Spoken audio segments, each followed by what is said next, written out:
প্রতিদিন বেশি বেশি দাম দিয়ে কাঁঠাল কিনে এনেও কিন্তু আমরা কাঁঠাল ভালো পাই না। তো আজকে কিন্তু মাত্র 50 টাকা দিয়ে কাঁঠাল কিনে এনে খুব ভালো একটি কাঁঠাল পেয়ে গেছি। তো হ্যালো এভরিওয়ান, আসসালামু আলাইকুম। মমস কিচেন ডেইলি ব্লগসে সবাইকে শুভেচ্ছা ও স্বাগত জানিয়ে শুরু করছি আজকের ব্লগ ভিডিও। তো আজকে আমি সারাদিনে কি করলাম আপনাদের সাথে শেয়ার করব, তো পাশেই থাকুন এবং সাথেই থাকুন।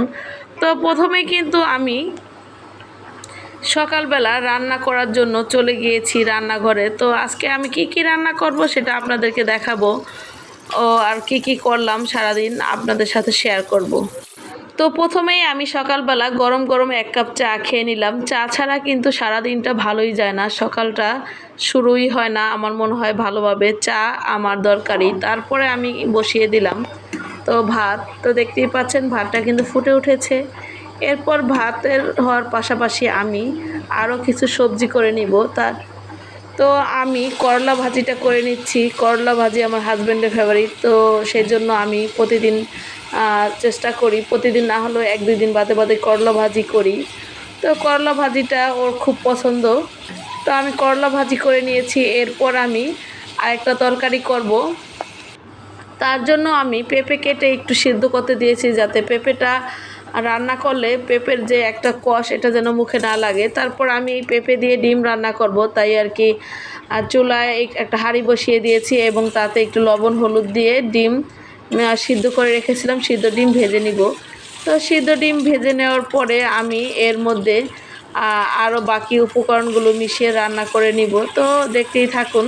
বাসায় গেস্ট ছিল, তাই মাছ মাংস খেতে খেতে বোরিং ফিল করতেছি, তাই ভাবলাম যে একটা সবজি করে নিই। তো শুধু সবজি খেতে আমার ভালো লাগে না, তাই কিন্তু আমি ডিম দিয়ে পেঁপেটা করে নিচ্ছি। দেখুন আমি সব রকম মশলা দিয়ে ভালোভাবে কষিয়ে আমি সিদ্ধ করে রাখা পেঁপেগুলো এর মধ্যে দিয়ে দিব। তো পেঁপেগুলো আমি সিদ্ধ করে নিয়েছি এই জন্য যেন খাওয়ার সময় মুখে কষ না লাগে। পেঁপের কষ কিন্তু মুখের চামড়া উঠে যায়, তো এরপর কিন্তু আর কোনো খাবার খেতে ভালো লাগে না। তাই আমি পেঁপেগুলো রান্না করার আগে হালকা একটু সিদ্ধ করে নিয়েছি এবং রান্নাটাও খুব দ্রুত হয়।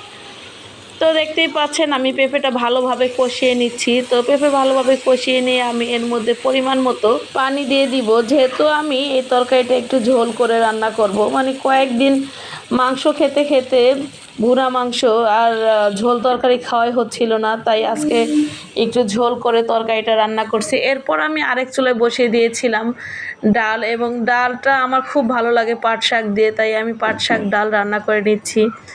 এরপর আমি আবার আনারস খাচ্ছি। তো আনারস কেটে নিলাম। আনারসটা এত মিষ্টি ছিল যে ফ্যামিলির সবাই মিলে খেলাম। আনারসটা খেয়ে খুব তৃপ্তি পেয়েছি। এরপর আবার নিয়ে এসেছে পুরি সিঙ্গারা। তো কি করব সেটাও একটু খেলাম। তো পুরি সিঙ্গারা খাওয়ার পরে আবার তো ফার্স্টে আপনাদেরকে বললাম যে প্রতিদিন এত বেশি দাম দিয়ে কাঁঠাল কিনে আনি, সেই কাঁঠাল ভালো হয় না।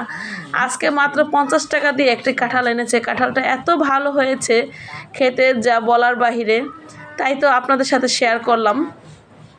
তো দেখতেই পাচ্ছেন কাঁঠালটা কিন্তু খুব সুন্দর হয়েছে। এরপর আমি দুপুরের খাবার খাবো। তো আমি এরই মাঝে গোসল টোসল করে ফ্রেশ হয়ে নিয়েছি, আর এখন আমি খাবার খেতে বসেছি। তো দেখতেই পাচ্ছেন আমি যা রান্না করেছি তাই নিয়ে খাবার খাচ্ছি। ভাতটা গরম ছিল, তাই কিন্তু আমি ভাতটা ধরতে পারতেছিলাম না। তো এরপর আমি আর কি একটু আপনাদেরকে দেখালাম। তো আমি খাবার খাবো। সবাই ভালো থাকবেন, সুস্থ থাকবেন। আল্লাহ হাফেজ।